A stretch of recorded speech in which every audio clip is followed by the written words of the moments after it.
Кайырлы күн баршага. Бүгүн сиздермен дәмді карамельный пирогын пісіреміз. Ол үшін құрғақ ыдысқа 1 жұмыртқа, 80 грамм қантымызды салып, жақсылап араластырып аламыз.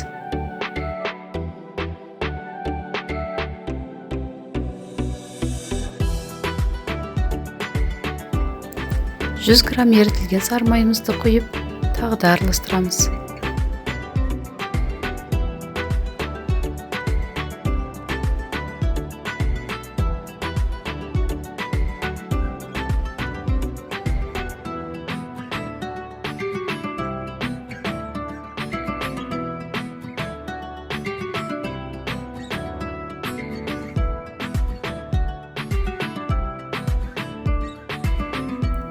Алдымен електен өткен 250 грамм ұнға 1 шай қасық қамыр қопыстышты салып, жақсылап араластырып алып, ұнымызды аз-аздан қосып отырып, жұмсақ қамыр илейміз.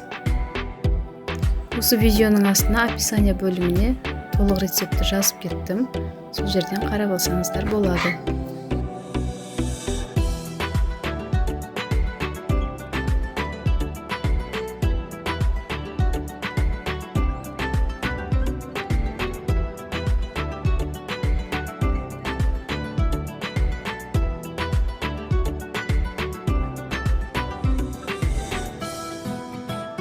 Міне біздің қамырымыз осында жұмсақ, әдемі, қолға жабыспайтындай болу керек.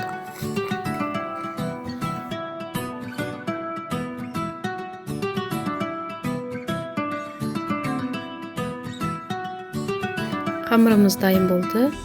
Ал енді оны салафанға салып, тоңазытқышқа 10 минутқа қоямыз. Осы аралықта салмамызды дайындаймыз. Ол үшін құрғақ ыдысқа 2 жұмыртқа, 100 грамм қант салып, жақсылап араластырамыз.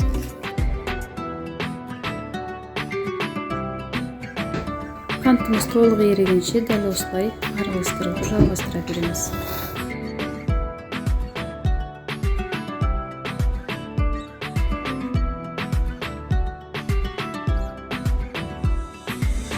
Ал енді 150 грамм қаймақ салып, тағы да араластырамыз.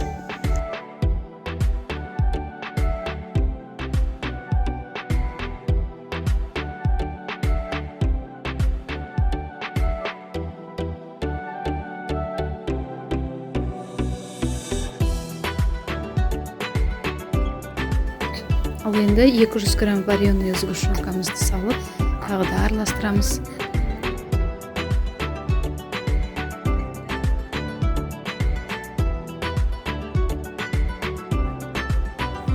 Салмамызда түйіршіктер қалмау керек. Жақсылап бір келкі болғанша венчиктің көмегімен араластырып аламыз.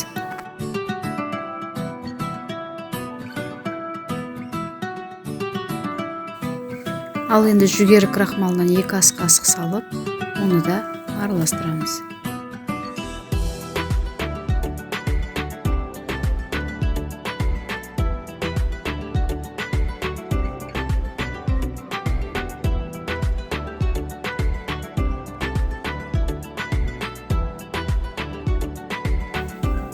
Міне біздің салмамыз дайын болды.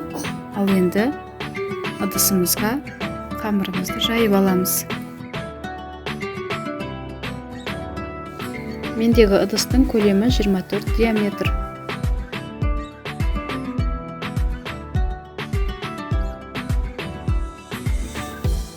Міне қамырымызды формаға салып алдық. Енді шанышқының көмегімен тескілеп шығамыз.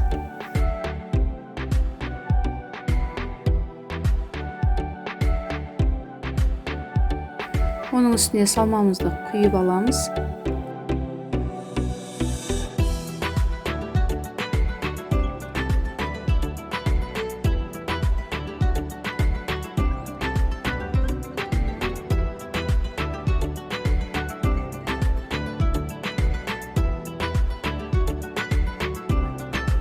Салмамыздың бетін осылай тегістеп алып, шанышқының көмегімен қамырымыздың үстіне басып шығамыз.